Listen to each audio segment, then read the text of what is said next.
እኔ የምልህ ብራዘር፣ አማኝ ነህ ወይስ ሃይማኖተኛ? ሁለቱ በጣም የተለያዩ ነገሮች ናቸው።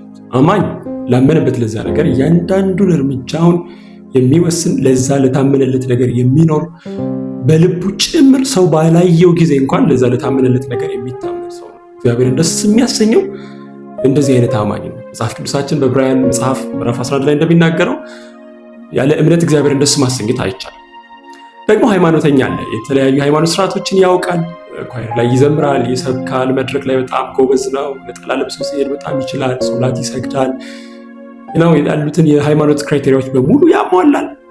ነገር ግን አማኝ አይደለም።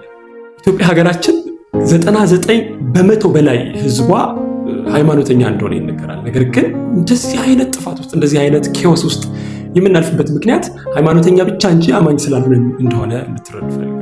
በነገራችን ላይ መጽሐፍ ቅዱሳችን አሁንም ሲናገር የያዕቆብ መጽሐፍ ላይ አጋንንትም ጭምር እግዚአብሔር አምላክ እንደሆነ ያምናሉ። እንደውም እኔና እናንተ እግዚአብሔርን ከምንፈራው በላይ ይፈሩታል፣ ይንቀጠቀጡለታል። ልዩነታችን እኛ ለዚህ ላመንነው አምላክ የታመንንና በልባችን ጭምር ራሳችንን ለሱ የቀደስን እርምጃችንን ለሱ የለየን መሆናችን ነው።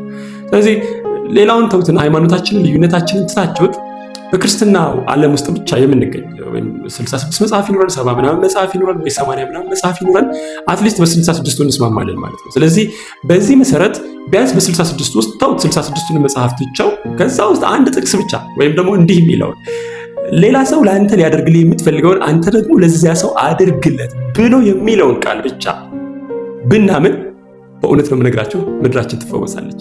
ስለዚህ ወንድሜ አማኝ እንጂ ሃይማኖተኛ አትሁን።